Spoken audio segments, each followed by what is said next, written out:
Magandang araw mga kababayan. Again, this is Sheila Dr. Hernandez, your licensed immigration advisor based in Timaru, New Zealand.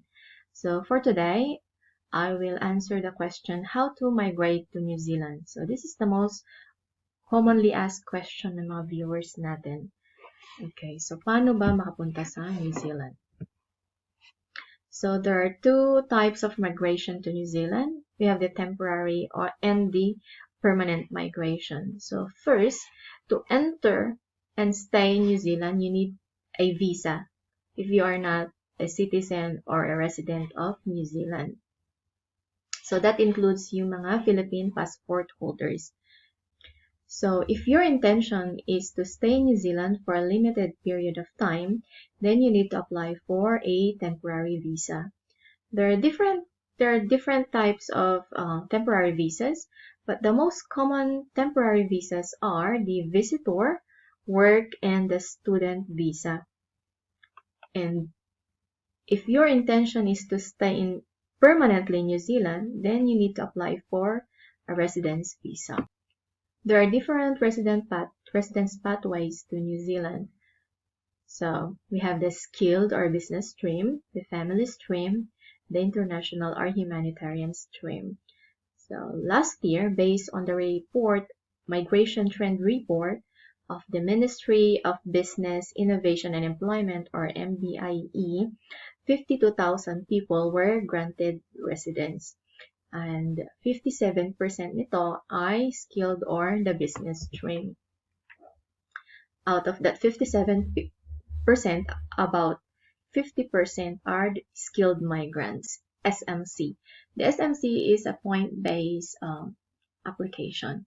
So currently, you need 160 points to be automatically selected from the EOI pool. So you can claim points based on your qualification, your work experience, your family, your age, and your skilled employment. And out of the 50%, 83% have claimed points for skilled employment, meaning they are work visa holders. So, how do we obtain? Paano ba makakuha ng work visa? Okay. So, a work visa enables the holder to undertake employment in New Zealand.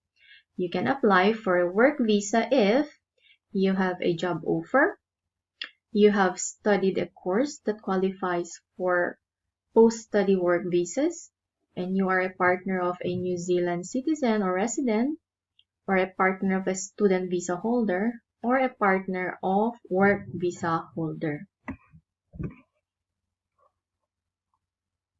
And to apply for a work visa based on job offer, there's a rule which is the New Zealanders or Kiwis are the priority. So, meaning employers must prove to immigration that there are no New Zealand workers can do the job before they employ a migrant, unless the occupation is listed on the immigration skill shortage list. Okay, so ibig sabihin, a labor market test has to be conducted to determine kung meron bang available na New Zealand citizens or residents. However, if the occupation is in the skill shortage list and the applicant's qualification and or experience meets the requirements on the list, then the labor market test is waived. So, meaning it has been predetermined na walang available na New Zealanders if it's included in the skill shortage list. So, meaning you have a better chance to get a job offer kung ang occupation mo is included sa shortage list. So, I will be giving you ng link sa mga skill shortages. Okay, so sa mga nagtatanong or nagsasabi na, can I apply or can I apply for work kahit na cleaner or any work? So actually there's no any work So you need to prove that you have the qualification or experience to obtain a work visa. And an employer is not legally allowed to employ a migrant na wala namang valid visa. So, just to clarify na hindi siya ganun kasimple or kadaling mag-obtain ng work visa sa New Zealand. So, you need to have the skill, the right skill na kailangan ng New Zealand to be able to obtain a work visa. Hi everyone, naimbag na aldaw yung aming kakailian. Again, this is Sheila Dr. Hernandez, your licensed immigration advisor based in Timaru, New Zealand. So, ang topic natin for today ay for high school graduates. So, may opportunity ba sa New Zealand for high school graduates? Para sa mga high school graduates without experience, meron bang paraan? Is there anything that you can do para ma-achieve yung immigration goals mo to New Zealand? Of course, yes, meron. So this video will focus on what actions could high school graduates take to achieve their immigration goals in New Zealand. Okay, first, para sa mga high school na merong funds or money to pursue tertiary education, you have two choices whether to study in the Philippines or study in New Zealand. Honestly, mas mahal ang mag-study sa New Zealand. However, I know may mga high school graduates dyan, may mga parents dyan na merong savings or willing to support their children para mag-aral sa New Zealand. Yes, from high school, directly pwede silang mag-enroll sa New Zealand. Okay? So, paano ba yung process na yon? So, we have a separate video para sa tertiary or study, work, residence pathway. Okay? So, we'll be adding that links sa description ng video na to. Now, para sa mga mag-aaral sa Philippines, okay, if your final intention or your long-term goal is eventually mag-migrate sa New Zealand, then you need to understand kung ano dapat. Okay? Ano dapat ba ang i-consider mo before you decide kung anong course ang ipapursue mo or study mo sa college or university. Okay? So, we will go through that after.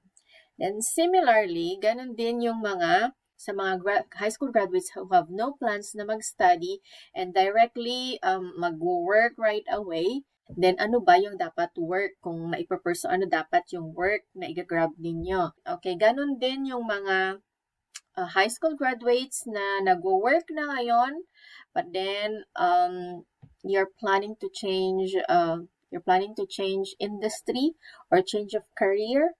Ganon din yung mga high school graduates who are currently working na meron ng acquired experience and wanting to know kung yung experience ba na yon would be enough or skilled ba for New Zealand. So, ang first step would be to understand the skills in demand in New Zealand. So, I will be discussing the long-term skill shortage list, immediate skill shortage list in New Zealand, yung low supply and high supply workers. Okay, so this is immigration website, okay, Immigration New Zealand. Dito nyo makikita yung mga skill shortage list. Okay, long-term meaning it is a shortage across New Zealand, lahat ng regions, and globally, even outside New Zealand. Okay, pupunta tayo sa list ng long-term skill shortage. So, ito yung skill shortage list natin. So, meron tayong group here, yung specific occupation, and then kung ano yung requirements. Okay, para sa requirements na to, to get a work visa sa New Zealand, if you meet the requirements on this column, hindi na kailangan mag-advertise ng employer ninyo. Kung hindi nyo man ma-meet yung nasa listahan na to, pwede pa rin kayong ma-employ, but the employer will have to advertise for the position to make sure na walang available New Zealanders to take the job before the employer offer the job to a migrant like you. Okay? So, we have the construction group. Okay. So, manager, construction project manager, project builder, Okay, quantity surveyor. Bibigay ko sa inyo yung yung link so you can go through this list on your own. Okay, surveyor. Okay, engineering. Okay, nasa long-term skill shortage natin ng mga engineers. Yan, civil at saka mga technicians. Okay, engineering technicians, electrical, civil, electronics, telecom. Okay. And then, meron tayo sa finance, nag-iisa procurement manager. Okay. Sa health and social services, medyo mahaba yung listahan. Okay. So, we have medical radiation therapist, general practitioner, med lab scientist, okay, gynecologist, physician, physiotherapist, psychiatrist, okay, aged care registered nurse, okay, sonographer, okay, specialist physician, surgeons, vet, okay. And then we also have ICT, electronics and communications, okay. Yung mga IT natin, ICT. So, mahaba yung listahan. Kasama din sa long-term skill shortage. And then, for tourism, chef. Okay, kasama sa listahan. And for science, okay, meron tayong mga scientists, food technologists, and for trades, meron tayong 5. We have the automotive, electrician, motor mechanic, okay, electrician, and electric mechanic. Okay, so yan yung mga nasa long-term skill shortage list natin. So, meaning, shortage ang mga yan across New Zealand sa lahat ng region and outside. Okay, sa mga developed countries. So, this is a good reference. Okay, then let's go to the immediate skill shortage list. Yan, so meron tayong mga regions dito. Ito yung mga regions sa New Zealand. So, let's try one region. Let's say, yung pinakauna, Northland. So, meron tayong sa agriculture. Okay, mga dairy farmers. Right? And mga teachers. And engineering, mechanical engineering, kasama sa immediate skill shortage. Okay, mga health and social services, mga physician. And then for trades, we have bakers, and then we have trades workers, electronics, and metal fabricators, mga metal machinists, motor mechanics. Okay? So, yung nasa third column, applicant na ma-meet itong criteria na to, ang ibig sabihin, yung employer do not need to advertise. But kung halimbawa wala kayo nito, okay lang ba? Kasi karamihan ng mga nandito na trades, walang level 4. Pero meron silang 3 years experience. Meaning, employer can still hire you, but kailangan i-advertise ng employer yung position. Okay? So, yun yung skill shortage list natin. Ngayon, let's go to another list. Meron din tayong separate na construction and infrastructure. Critical shortage sa construction industry sa New Zealand. So, meron silang separate list. Ito yun. So, ito, construction project manager, kasama din yan sa long term. Let's see yung mga trades na kasama. Kasi itong mga engineers, kasama na rin yan sa long term skill shortage list. Kasama pa rin ulit sa construction immediate shortage list. So, let's go sa trades. Okay, mga metal fabricator, welder. Okay, bricklayer, stonemason, carpenters and joiners. Yan, carpenters. Yan, floor finisher. Yan yung mga nasa immediate skill shortage right. So, ibibigay ko din sa inyo tong listahan na to. Lahat ng mga link will be provided sa description ng video.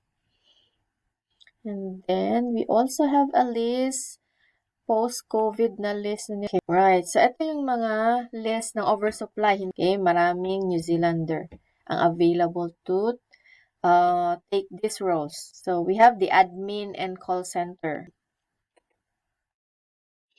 So, and then sa manufacturing, yan yung mga excess. And then sa retail and hospitality. And then under sa transport, kasama din ang delivery driver. So, yan yung mga oversupply sa ngayon. Ibig sabihin, may available na locals o New Zealanders to take these jobs. Ngayon, ano naman ang mga shortage? Okay, so ang Queenstown have a separate silang list. Okay, pero for all other regions, ito yung mga shortage sa ngayon. Okay, so we still have yung mga dairy farmers. Okay, mga engineers. See that? Tsaka mga registered nurses, scaffolder, steel fixer, truck driver, tanker drivers. Okay?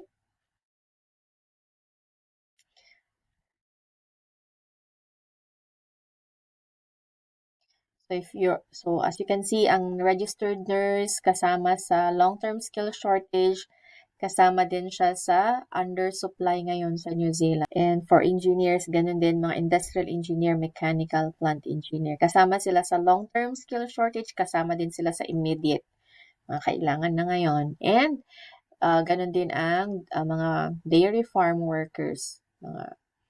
Okay, kasama sila sa dating listahan ng immediate skill shortage and then post-COVID, kailangan pa rin sila. Okay?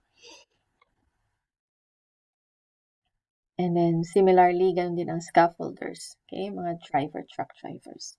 Okay, aside from the list that I have discussed, maganda din if you could register sa ating mga job sites just so you understand or just so aware kayo kung ano yung mga actual hiring, ano ba ang hinahanap nila. And you can see kung anong specific na experience ang hinihingi nila. Okay, mag-work, sa mga hindi mag-aaral, ilang years dapat mag-work. So, ilang years dapat ang experience na kailangan mo i-accumulate. Okay? So, sabi ko nga, sa immigration, either meron kang experience or meron kang qualification. Pero, ang employer, kung minsan, requires experience. Meron namang hindi. Qualification lang, like sa dairy farm.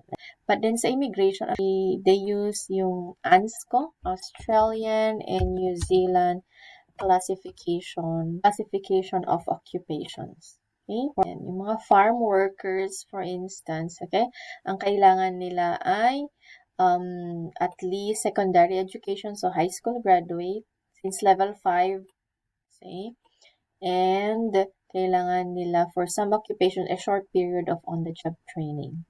Okay, so short-term training ay enough to meet these criteria. So, para ma-consider ka na qualified for this position. Now, let's check, let's sample another. Let's say, okay, so baker, kailangan at least NZQF level 4 or at least 3 years experience. Okay? Para ma-consider ka na qualified for the position. For instance, sa mga hindi mag-aaral na high school or yung mga mag-shift ng career, so kailangan yung mag-ipon ng 3 years experience bago pa kayo makapag-apply as a baker. Ganon din yung mga carpenters. Tignan natin yung carpenter.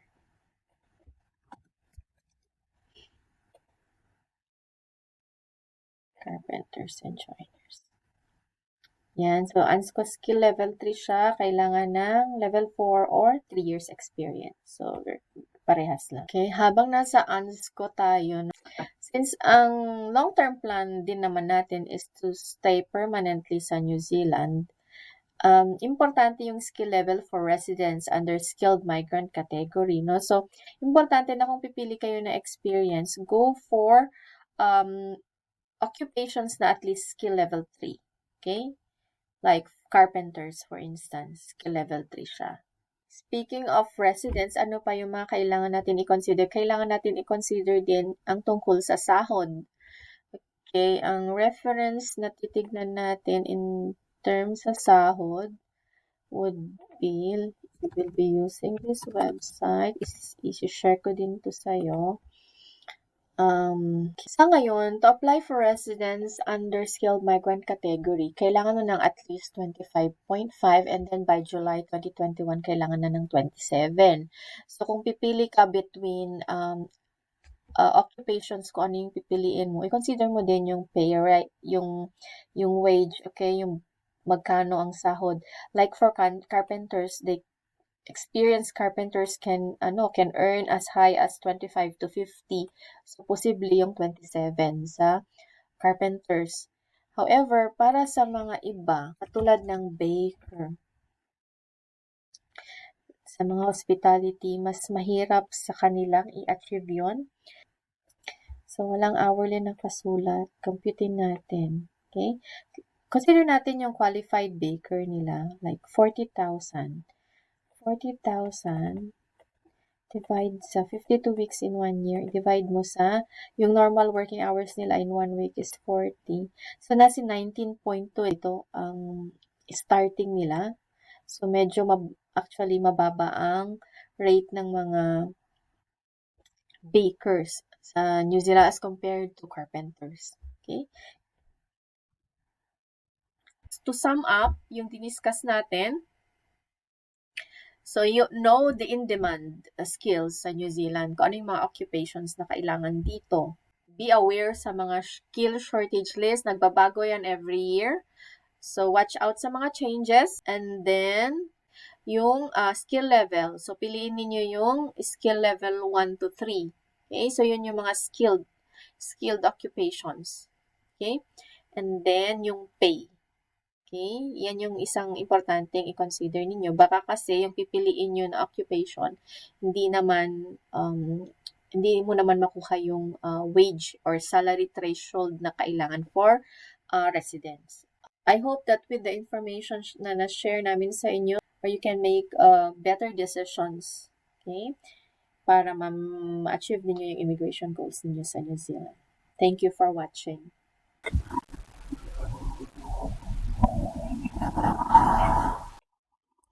Hi everyone, naimbag na aldaw yung aming kakailian.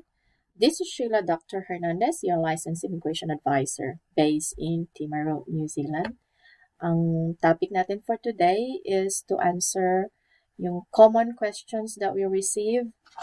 Okay, paano ba mag-work sa New Zealand? Okay, for Filipinos to enter New Zealand, kailangan natin na visa. Hindi ka allowed mag-work kung wala kang work visa. There are various types of work visas sa New Zealand. Okay, pinaka-common is yung employer-assisted work visa. So, ibig sabihin nito, meron kang employer to support yung work mo. Second ay yung partnership work visa. Ito yung mga partners ng mga work visa holders, residents, or citizens. And we also have yung student visas that are allowed to work part-time. Okay, so may mga student visas tayo, mga dependent children, or mga international student visa holders. Pwede din silang mag-work. And then, meron tayong mga courses that allows yung post-study job search work visa. Okay, so madami sa mga kababayan natin goes through this pathway din. So, they enter New Zealand through as a student. And then, we also have the working holiday visa. Usually, nangyayari to every February, pero canceled siya this 2021 until further notice. Okay, so sa ngayon, hindi mangyayari sa February yung working holiday visa. So, quota-based ito for yung visa applicants. So, mga until 30 lang yung age cap para sa working holiday visa.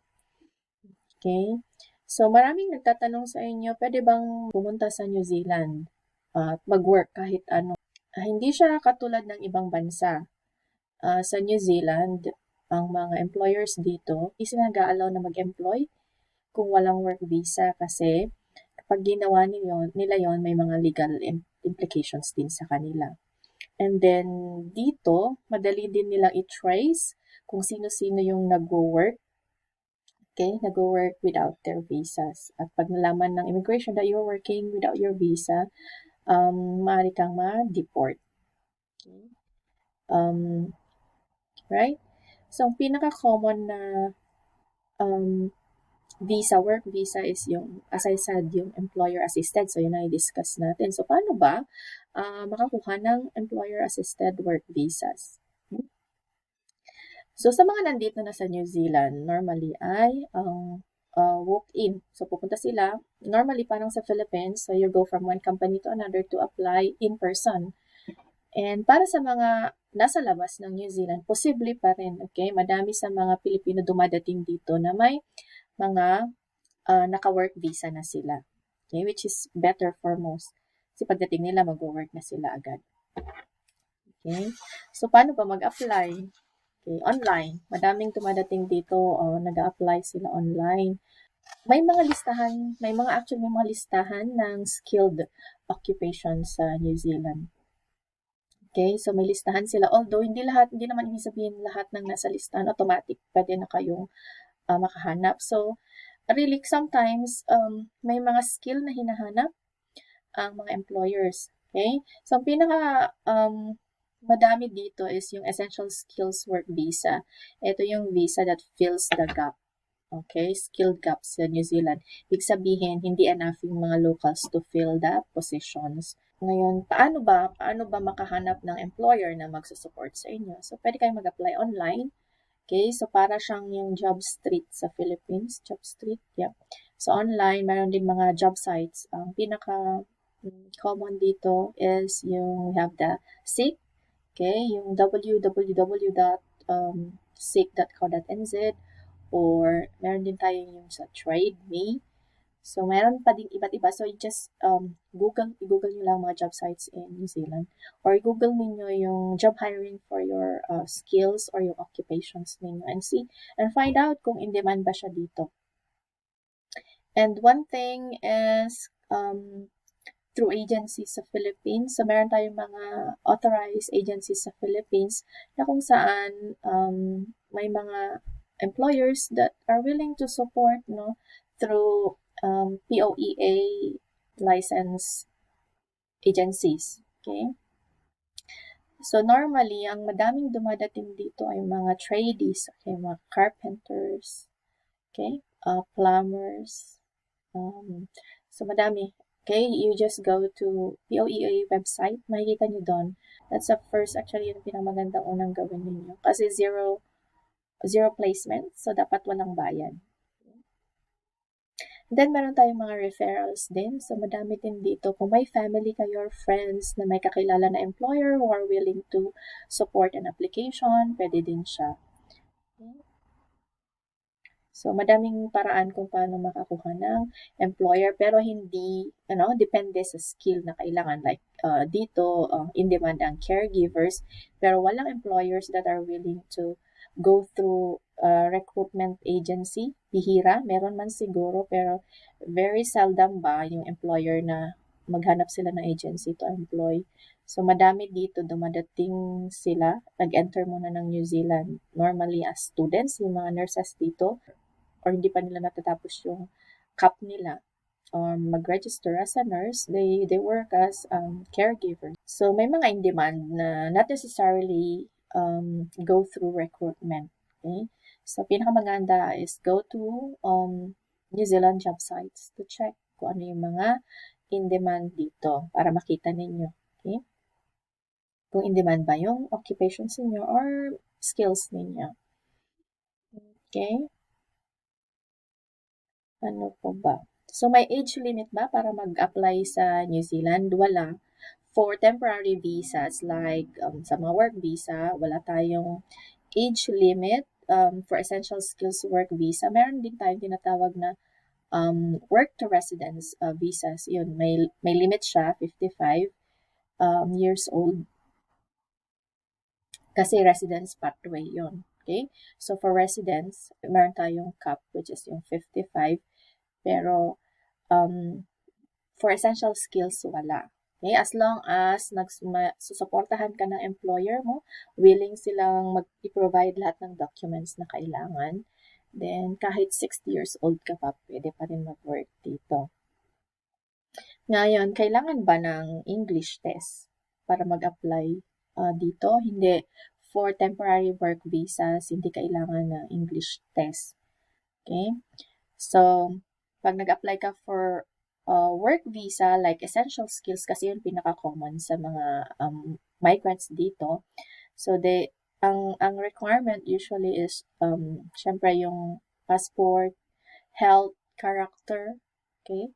And sa employer side, They ask evidence na in-advertise nila yung positions, evidence na wala talagang locals to take the job, kaya nila ina-offer yung job sa'yo, sa mga migrants.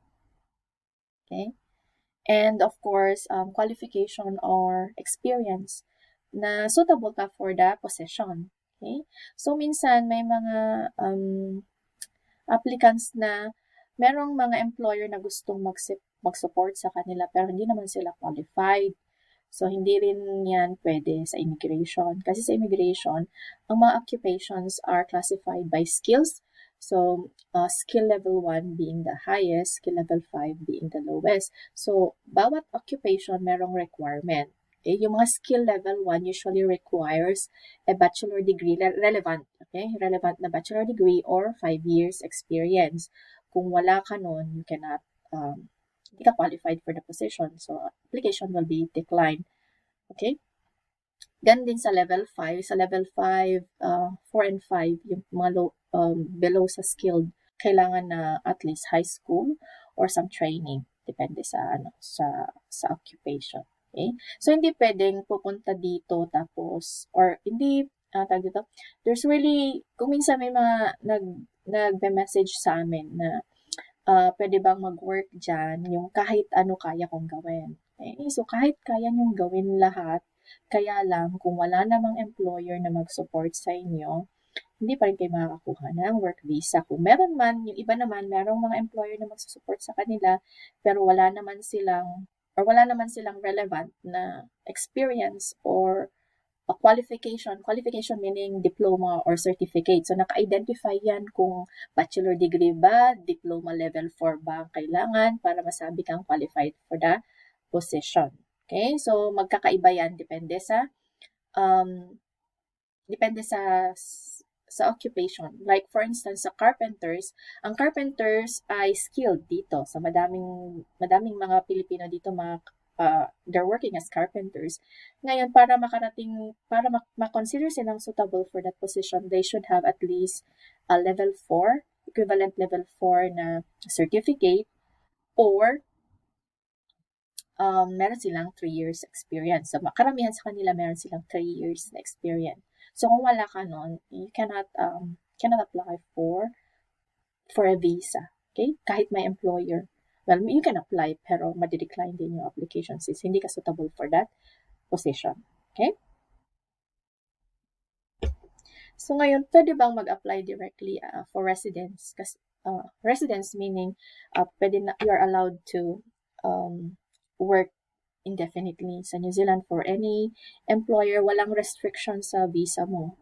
Yes, meron ding pathway na pwedeng mag-apply directly for residents. Like, meron tayong skilled migrant category.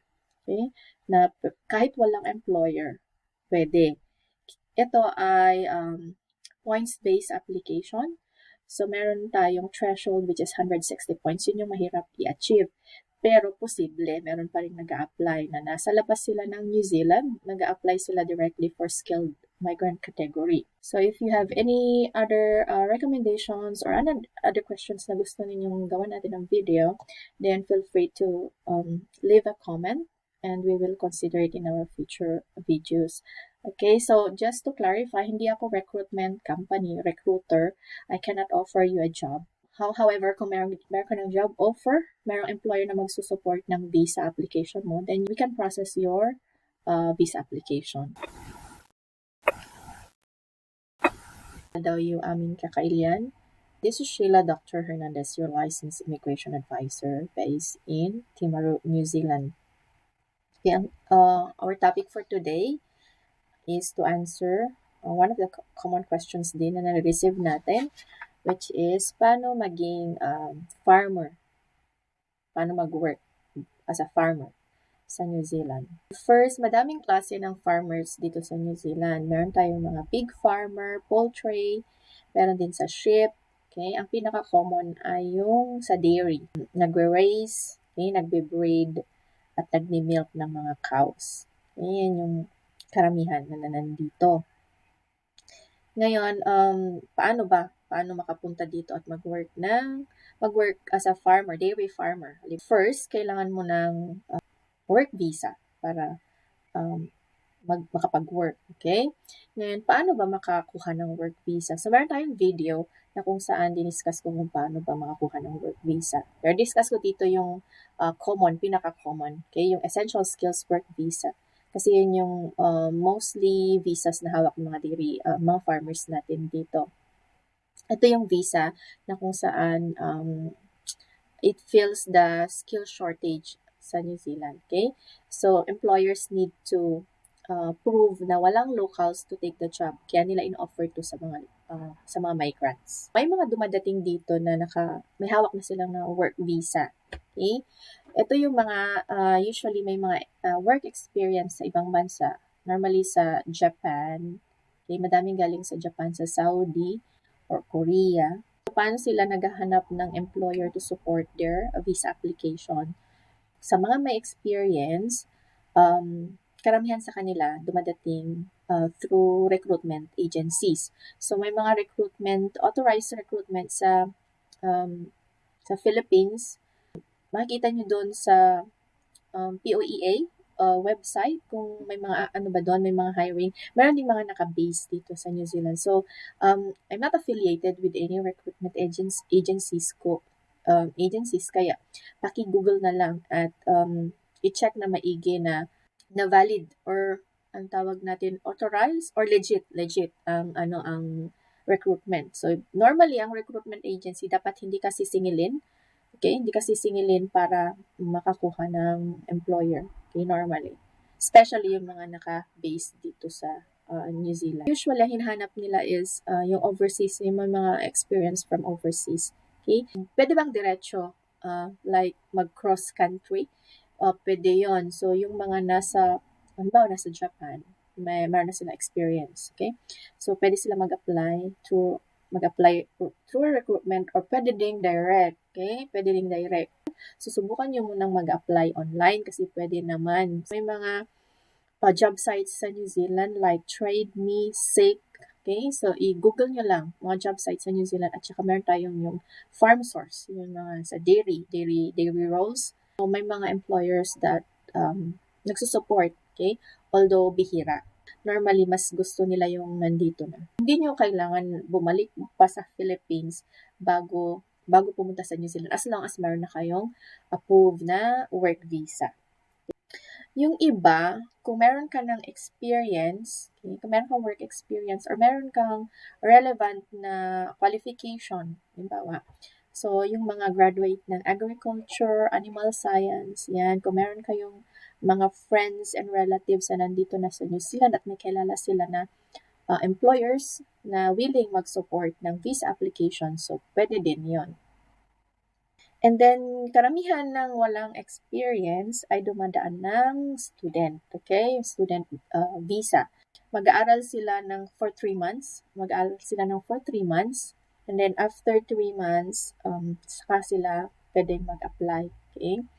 And right after graduation, kailangan may employer ka na mag-support ng application mo. Karamihan ng mga schools dito naman, meron na silang ka-tie-up na mga recruitment. Para makakuha ng work visa, kailangan suitable ko din for the position. So, ano-ano bang positions pwede nyong applyan?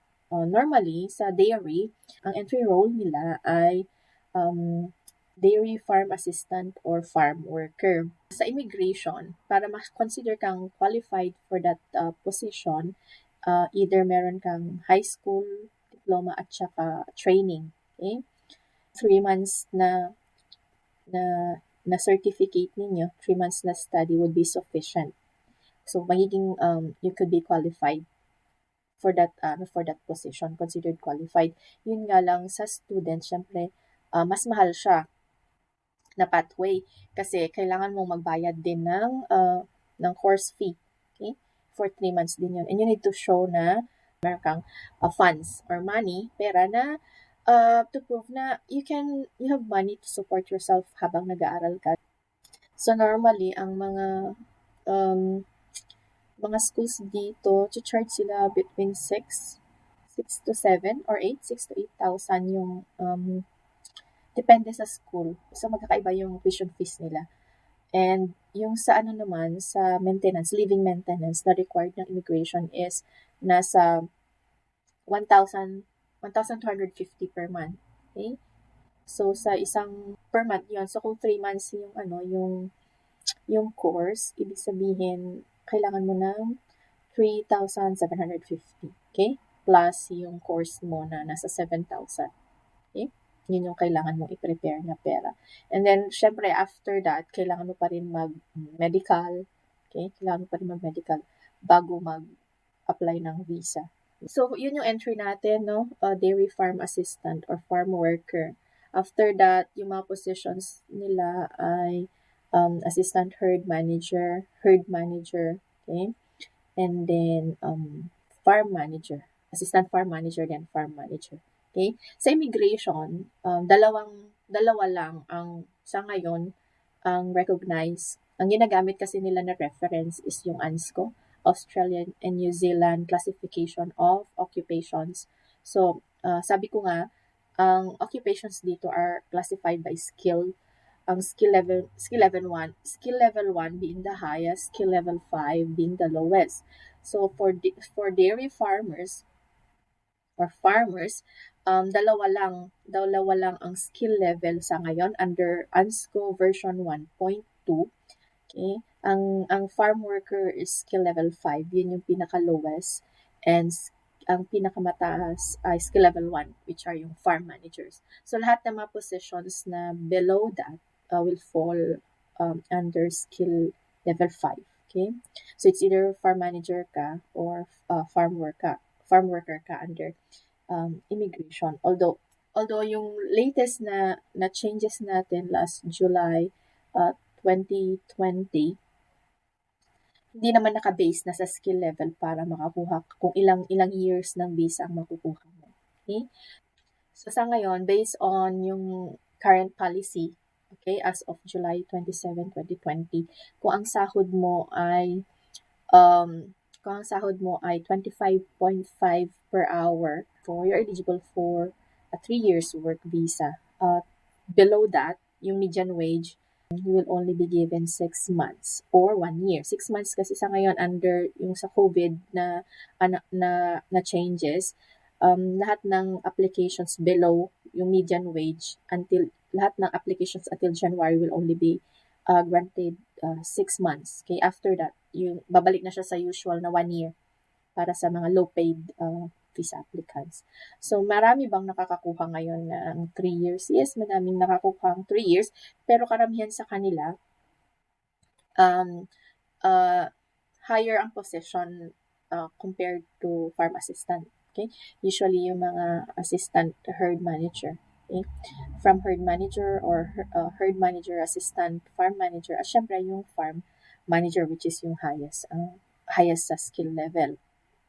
So, magkano ba ang normally na kinikita ng isang dairy farmer? So, depende yan sa position. Okay? So, based sa survey. So, ginagamit din ito as reference ng immigration to check. Kasi sa immigration, criteria din na dapat yung binabayad mo sa migrants should be the same as yung sa locals nila. Based sa survey ng Federated Farms, okay, 2018, ang dairy farm assistants usually earns between 42,000 to 80,000. So, annual yun sa isang taon. At saka, ang normal na working hours nila is 50 hours per week.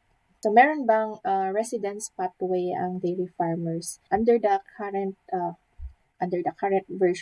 policy, ang qualified lang for residence ay yung mga farm managers natin. Kasi sa residence, skilled migrant category ay considered pa rin yung skill level, okay, skill level na positions. And then, para ma-consider kang suitable for that position, farm manager, kailangan mo ng bachelor degree, okay, relevant bachelor degree or 5 years experience. Pero, merong plan na mag-change na yung version na ginagamit na immigration, na kung saan magkakaroon ng level 3, which is yung herd manager. Pag once na yung herd manager sa ANSCO version 1.3, eligible na to apply.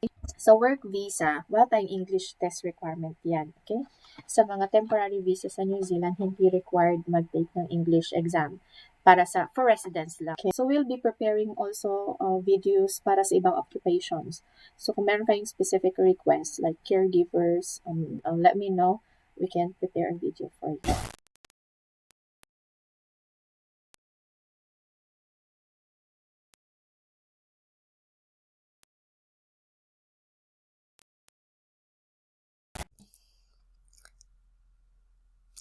Hi everyone, I'm Bangal daw you amin manin kakailian. This is Sheila Dr. Hernandez, your licensed immigration advisor based in New Zealand. So for today's video, I will be discussing the New Zealand student visa pathway.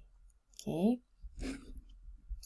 So please note na we only recommend this pathway to clients who have no other options to migrate or enter to New Zealand. Okay, so madaming dumadating dito sa New Zealand under this using this pathway, right? Unfortunately, yung iba hindi tama yung mga ina-applyan nilang course. So hopefully this could help yung mga students who are planning to study. Maging guide ito sa inyo, okay?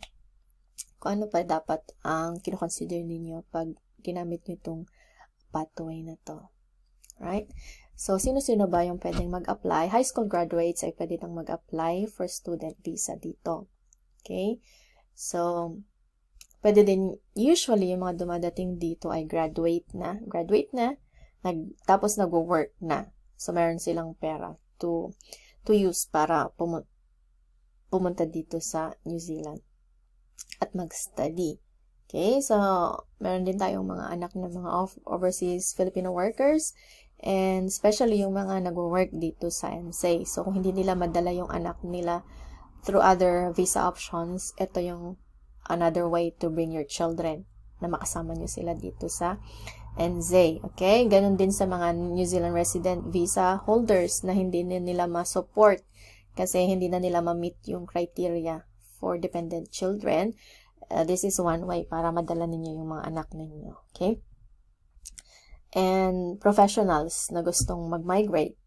Okay? Yung iba gusto lang talaga nilang mag-migrate sa New Zealand. Okay? And for skilled workers na gustong i-fast track their move to New Zealand kasi meron tayong mga skilled workers. Open ang New Zealand for skilled workers. Kaya lang, hindi lahat ng jobs or hindi lahat ng employers would want na sponsor or mag-support ng work visa kung nasa labas offshore. Nasa labas ng New Zealand ang isang applicant. So, one way na ginagawa nila is to enter NZ. Okay? Right? So, ano ba yung benefits ng study pathway? Well, internationally recognized ang education. So, recognized siya sa ibang developed countries like US, Canada, and Australia.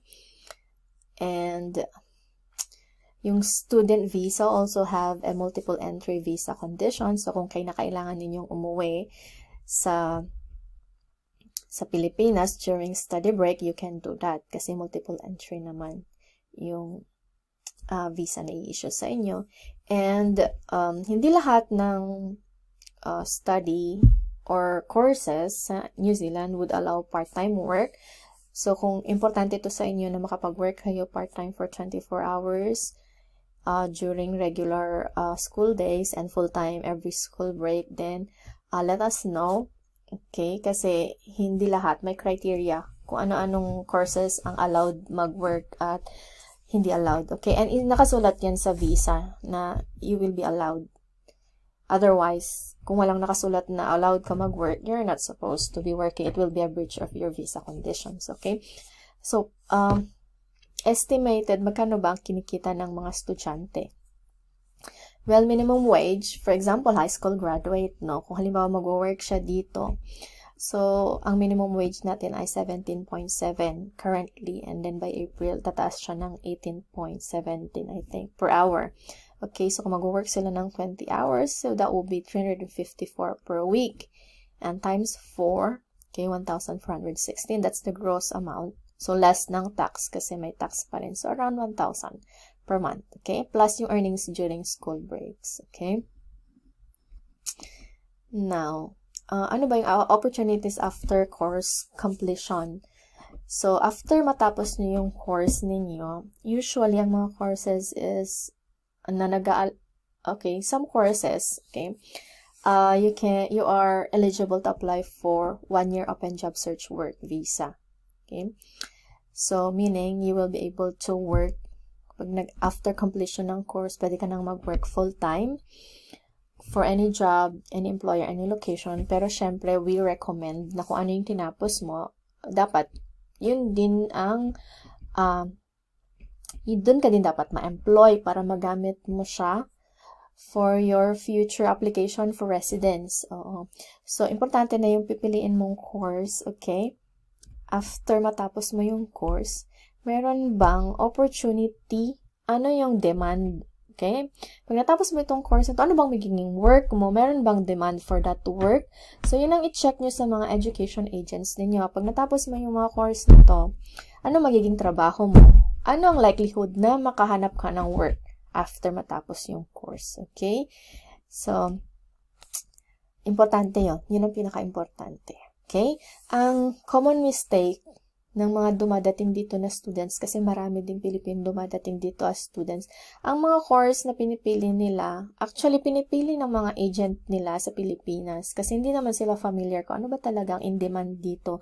Ang normal na nire-recommend nila is business and management courses, which is unadvisable na yun ang course na study ninyo kasi pag natapos kayo, ano ba ang magiging work ninyo? Well, kung business course or management course, basically, dapat makakuha ka ng management role. So, meaning, managerial position, sino naman ang business owners na mag-employ ng foreigner at newly graduate para maging manager, mag-manage ng business nila, di ba? So, unlikely na makahanap ng work after completion ng course, okay? So, be careful. Yun ang pinaka-importante. Ano yung tamang course na piliin ninyo pag nag-aral kayo sa New Zealand. Kasi, to be honest, ito yung pinaka-mahal, expensive na pathway. Unfortunately, for some, ito lang talaga ang pathway na pwede for them. Like, recently, yung sister namin, wala kaming choice kundi enroll siya student kasi yun lang ang way para makapag-stay siya, work, and eventually mag-apply for residence. Okay? And madali, ma-bring niya yung ma-support niya yung family niya kasi matagal na rin siya nag-work overseas. Hiwa-hiwalay sila yung anak niya tsaka yung asawa na sa Pilipinas. So, hopefully, using this pathway, after matapos yung course, magsama-sama sila dito. Okay? And then, pag nag-grant na yung Open Job Search Work Visa ninyo, you can support your partner. Okay? So, meron mga criteria din dyan ng partnership work visa. Okay? So, I will not be discussing yung details niyan dito. But, i-check nyo din sa inyong agents sa Pilipinas kung after ba ng course nyo, are you eligible to apply for an Open Job Search Work Visa? Kasi hindi lahat. Okay? Hindi lahat ng courses eligible for this. Okay? So, kung na-grantan si husband or si partner ng Open Work Visa, so similar sa'yo, he can work for any job, any employer, and any location din. And you can also support your children's student visa application up to 19 years old. Free ang education for primary and secondary, okay, ng mga children ninyo if the principal applicant is on job search work visa. And then, so ito, opportunities after obtaining a skilled job offer. Skilled job offer meaning, pag natapos nyo yung course, dapat eligible kayo to apply. Meaning, pag natapos mo yung course na yon, dapat you will be able to apply for skilled jobs. Okay? So, importanteng malaman na etong course na to, ano bang magiging job after. Okay? Alamin nyo yon. And, para malaman ninyo, meron bang skilled job na pwede nyo applyan after na matapos yung course. There's no guarantee na pag ginamit mo tong pathway na to, magiging residente ka na. Hindi siya. Walang guarantee. Madaming dumadating dito. Umuwi din. Simply because mali yung course din na inaral nila. Kaya importante yon, yung pinaka-importante. Tamang course dapat ang aralin ninyo. And bago-bago din yung immigration law sa New Zealand. So during the time na nag-decide or mag-study ka, mag-start ng study, dapat piliin ninyo yung course na you have a higher chance of obtaining employment. Walang guarantee, pero if may proper guidance kung ano yung course na kukunin mo, you will have a higher chance of success para ma-achieve mo yung gusto mong, which is usually naman is residence and citizenship sa NZ. Okay? Now, estimated fees. Kasi nasabi ko investment kasi itong pathway na to talaga is mahal siya. So, for year 1, so, meron tayong sample. Actually, itong course na to is for diversional therapies, okay? Itong sample natin. So, 1 year and 6 months yung course. So, sa year 1, ang school fees ay 15,500. So, about 500,000 Philippine money. And then, sa year 2, so, this is the 6th month. Year 2, 6 months lang siya. Okay, nasa 280,000. Or total of 792. So, ito you need to pay upfront. Okay? So, ibig sabihin cash siya. Hindi ibibigay sa'yo yung visa kung hindi mo babayaran tuition fees. Pwede naman na 1 year lang mo nang babayaran. 1 year lang din ibibigay sa'yo na visa. So, okay lang din yun. Pwede ninyong gawin yun para hindi isang bagsak yung kailangan yung bayaran na tuition fees. Okay? Right. So, ano ba bang ibang other fees na kailangan ninyong i-prepare? Okay. So, usually, meron tayong consultation fee para i-assess yung client kung ano yung mga options niya. Okay. Anong possibility for residents. So, it's waived for students. And then, we have service fees. So, this includes school placement. Okay. We will be assisting you with your application sa school. Mag-choose ng tamang course. Okay. And mag-apply sa school.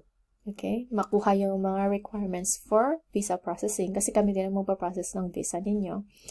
Airport pick-up and accommodation placement. Kami maghahanap kung saan kayo titigil. Pero basically, we recommend yung dito sa South Island. Okay? Malapit sa amin din. Unless meron kayong family na nasa Auckland. Okay, and you will be also incurring cost for English exam kasi basically, pag ang course is 6 months and pataas, kailangan nyo nang mag-submit ng exam, English exam, okay, para mag-apply for visa and mag-apply din sa school. So, kailangan din ng medical exam kung yung course nyo is 1 year or more. And you need to apply. You also need to pay for the immigration application fee for your student visa. At the moment, it's 330 or 11,000. And meron din tayong passport courier para i-check ng immigration visa center kung genuine o hindi yung inyong passport. And of course, air ticket. Ito estimate lang 35,000. Really, depende sa season. May time na mahal, may time na mura. This is estimate only. So, around 137,000. So, magkano ba lahat? Kung halimbawa, year 1, apply ka for 1 year na visa. So, kailangan mo magbayad ng 517 and kailangan mo ng 137. So, at least meron kang 650K to apply for a 1-year visa, student visa. Okay? So, meron tayo ding additional requirement na yung cost of living allowance. So, one of the requirement is that you need to demonstrate na meron ka talagang allowance pa rin to support yourself habang nag-aaral ka. Although, allowed ka naman mag-work. Well, kung i-allow ka based sa course, kung allowed ka man. So, ang criteria ng immigration is you need to show na meron kang or may magsusupport, magbibigay sa'yo ng $1,250 per month or 15,000 per year. Okay, so nasa 525,000 yan. So, hindi kailangan cash lahat to. my cash, better siya, okay? Pero kung wala, hindi naman kailangan. So, kailangan mo i-demonstrate, ipakita, i-prove na meron kang, may magbibigay sa'yo ng amount na yan during your study, okay? So, anong klaseng source ba ang acceptable for immigration? So, savings, kung meron kayong savings, so, ipakita lang na meron tayong savings. Sale of property, kung meron tayong property na nabenta. Business or employment. So, employment nino. So, sino yung ma-acceptable na guarantors for financial undertaking or sponsorship? So, your parents mo, grandparents, or aunties, uncles, or yung partner mo or spouse. Okay, so, I hope it's clear. Okay, there's one more. In regards to application process. So, paano ba? So, first step is actually panoorin tong guide na to para meron kayong background. Pag talagang seryoso kayo, contact us para ma-guide namin kayo. Okay? Ma-assist kayo in finding the right course and education provider. So, next is the contract signing between you at saka kami as your representative sa school at saka sa immigration. And then, school enrollment. So, submit na natin yung school requirements. And then, visa preparation. Magpapamedical kung required ang medical. Depende sa length ng course ninyo. And then, maglalodge na ng visa. Submit na yung inyong application to immigration. And then, we have the issuance of visa. So, ang usual processing time is 1 to 2 months. And then, after that, kung may visa na, pwede nang airline, mag-book ng ticket papunta. So, pwede nyo kaming kontakin by email. Okay. Pwede din, okay, ito yung isang email ko. Yung official, Sheila at sdhvisa.com. And meron din kaming Facebook page. So, laging nag-update kami doon. You can also message us sa ASK Immigration Consultants. Meron din kaming FB group for students to. Very specific to students. Para dito sa group na to, that's the best way to start. Para makita nyo din yung mga information na nakapost na doon. And of course, we have the website. Okay, thank you.